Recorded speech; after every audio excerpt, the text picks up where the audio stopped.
É uma nova lei de falências que prejudica o trabalhador. São dívidas trabalhistas, elas precisam serem pagas. Nesse domingo ficou explícito que tem digital do Estado brasileiro do início ao fim. O que temem os bolsonaristas, mas procuram adiar o máximo. A Câmara poderia trazer ao plenário, como fez no caso Daniel Silveira. Eu digo a Vossa Excelência com tranquilidade: o rito, nós não podemos fugir do regimento interno.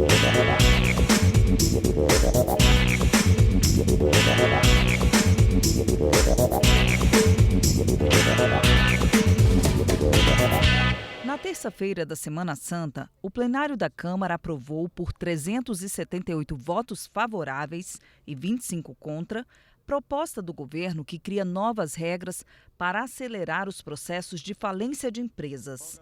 Entre as mudanças está a criação do gestor fiduciário, indicado pela empresa credora da dívida e que teria o poder de determinar os bens a serem liquidados. Hoje, esse papel é exercido por um representante do judiciário. Agiliza o processo de falência e ela agiliza, inclusive, as condições dos credores serem atendidos.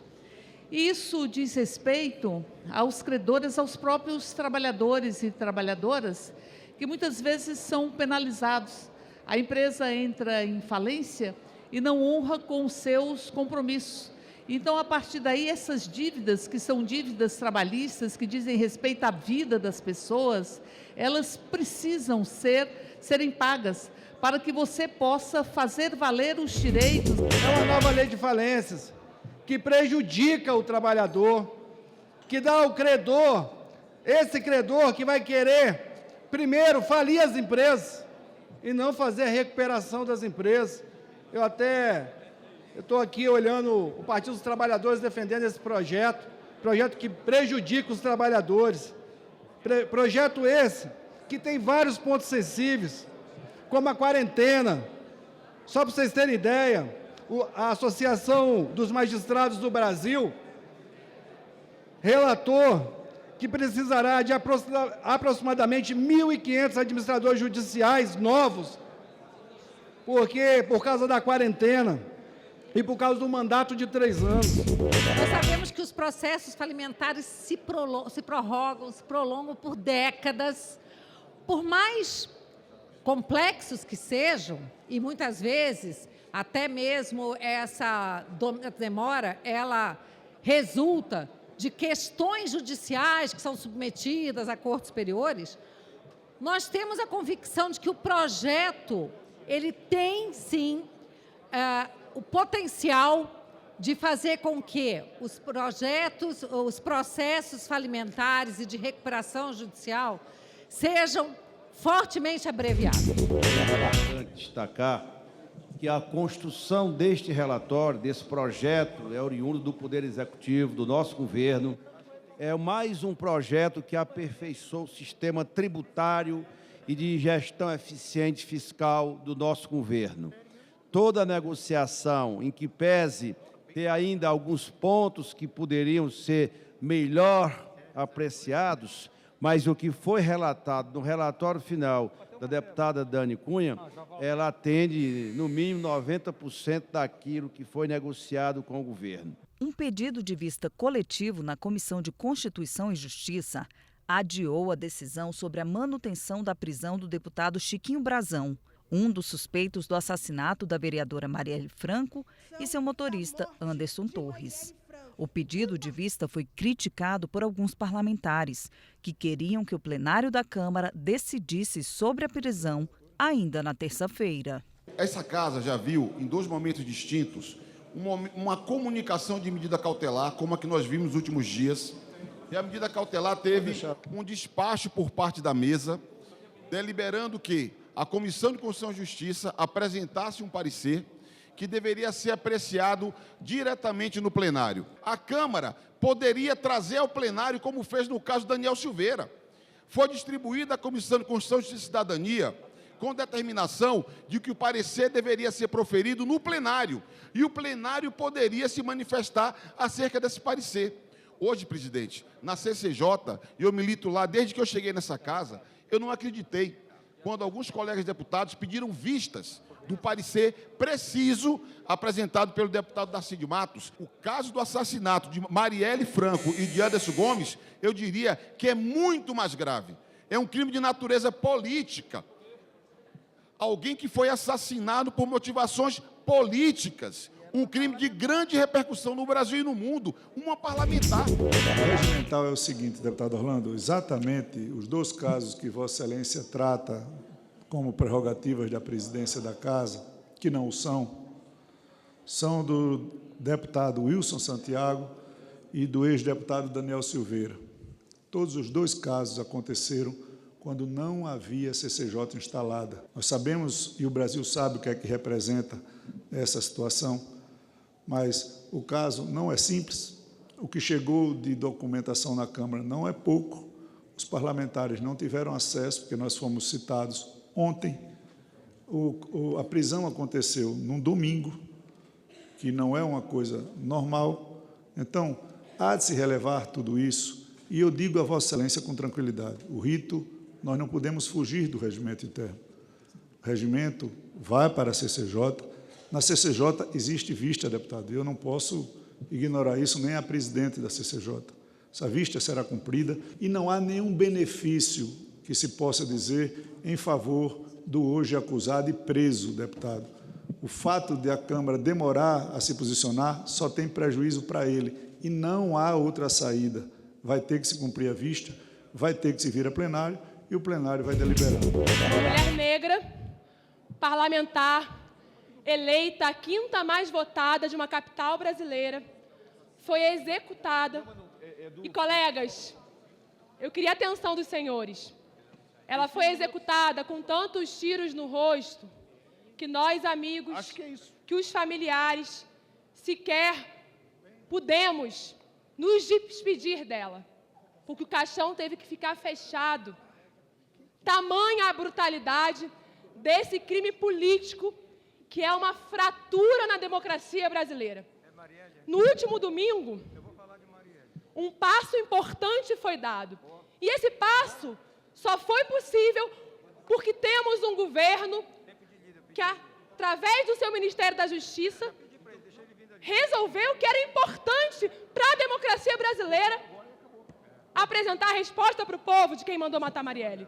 E nesse domingo, aquilo que já imaginávamos, ficou explícito que tem digital do Estado brasileiro do início ao fim na execução política de Marielle e Anderson. Essa casa precisa ter apreço pela democracia.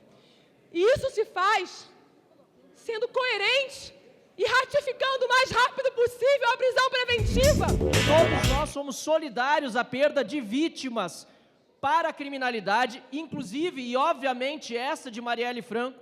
Nós, desde o início, sempre dissemos que tem de haver apuração, investigação e punição de responsáveis.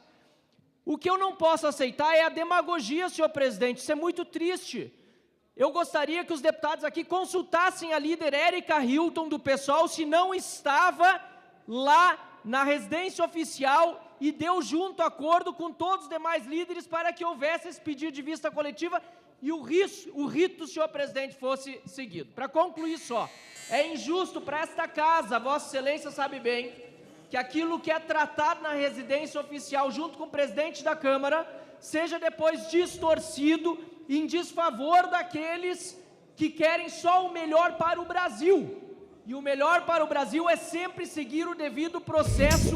Na manhã de hoje estive nesta tribuna falando sobre isso e estava lá demarcando a necessidade de celeridade, demarcando que era importante e preciso que nós avançássemos, que nós dessemos uma resposta rápida, uma resposta à altura, uma resposta exemplar a este que é um crime bárbaro e brutal contra a democracia, contra os direitos, contra a vida de uma parlamentar eleita, e de repente um parlamentar vem a esta tribuna também vem tentar dizer que havia uma construção de acordo. Isto é lamentável, repugnante, revoltante, e inclusive descredibiliza o diálogo que ocorre dentro do Colégio de Líderes.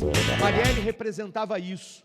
No relatório está, inclusive, que pesquisaram vários outros parlamentares do meu partido, do PSOL. Escolheram matar Marielle porque aparentemente era aquele corpo matável da mulher negra favelada e acharam que não haveria resposta. A esquerda acusou todo mundo, apontou o dedo para o ex-presidente Bolsonaro, hipocritamente, descaradamente, querendo relacionar o presidente com esse crime.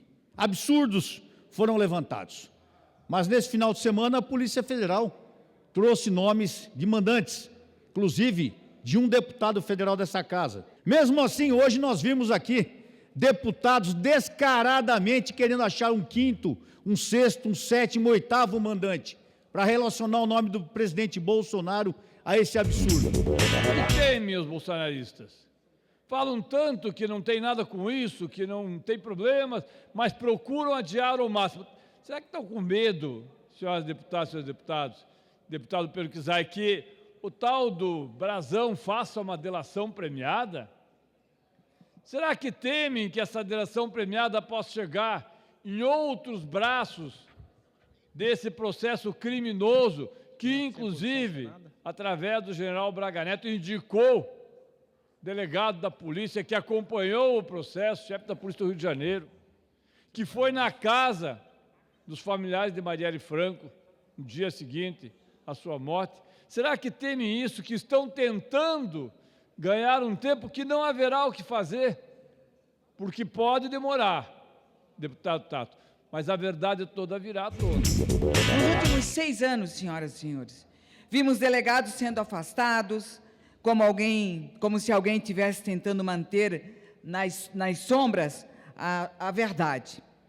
A revelação chocante do ex-chefe da Polícia Civil, Rivaldo Barbosa, garantiu aos assassinos que as investigações não avançariam e uma mancha na integridade da instituição exige uma investigação completa e imparcial. Nós não podemos ignorar o fato de que o ex-candidato e vice-presidente de Bolsonaro, o general Braga Neto, nomeou o ex-chefe da Polícia Civil, um homem agora preso por seu suposto envolvimento nesse crime hediondo, um dia antes do assassinato de Marielle. Essa conexão não pode ser ignorada e exigimos respostas claras e transparentes sobre a nomeação e qualquer possibilidade de cumplicidade. É importante que o povo brasileiro saiba como esta casa se articula para se proteger. Esses criminosos que circulam de forma muito tranquila por esses corredores precisam ser punidos.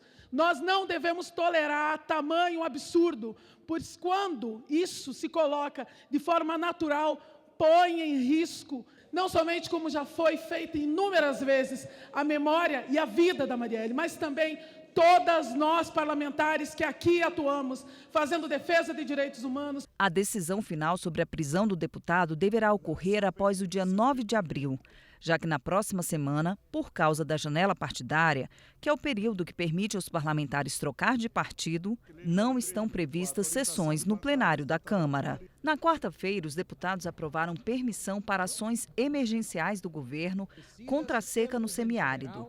A proposta permite ao governo acionar programas emergenciais em áreas rurais e urbanas do semiárido para garantir a segurança hídrica e alimentar dessa região. O Programa Emergencial de Distribuição de Água compreende ações complementares de distribuição de água potável por meio de carros-pipa às populações mais atingidas pela seca, cujos prefeitos decretam situação de emergência ou de calamidade pública, devidamente reconhecidas pelo governo federal. O Programa Emergencial de Carro-Pipa atualmente atende prioritariamente às áreas rurais e pela própria natureza da falta de infraestrutura para o abastecimento doméstico de água potável em relação à área urbana, bem como tem uma característica eminentemente emergencial, visando especificamente a manutenção da vida humana, mediante o fornecimento de água potável para as famílias. É um serviço emergencial mas, no entanto, a gente sabe que soa mais como uma esmola. É um serviço que deveria ter acabado há muito tempo. É uma vergonha para todos nós não termos água potável para o nosso povo na região do Nordeste, quando, na verdade, se gastou bilhões e bilhões com a transposição do Rio São Francisco e a gente está percebendo que nada adiantou.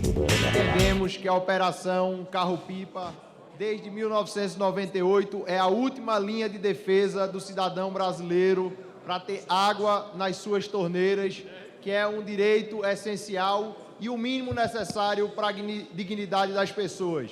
E é cada vez mais bem executada pelo Exército Brasileiro, que faz questão de combater fraudes e mau uso do recurso público. A gente sabe que essa operação é emergencial, que ela deve ser suplantada por investimentos em obras hídricas estruturadoras, como foi a transposição do Rio São Francisco, como são as obras complementares, mas ela segue sendo necessária. Os deputados aprovaram a urgência para 4 projetos de lei. Entre eles, o que garante atendimento à pessoa com deficiência no SUS, sem necessidade de marcação de consulta. Regulamentação de programas de estágio voltados a pessoas com autismo. A prorrogação até 2049 de benefícios fiscais da Lei de Informática no âmbito do Programa de Incentivo aos Semicondutores. E a proposta do governo, que traz de volta o seguro obrigatório de veículos terrestres, o DPVAT. Temas de interesse nacional, debates em plenário, as reações e propostas dos deputados, fatos e opiniões. O mês de abril é o mês azul, o mês da conscientização do autismo.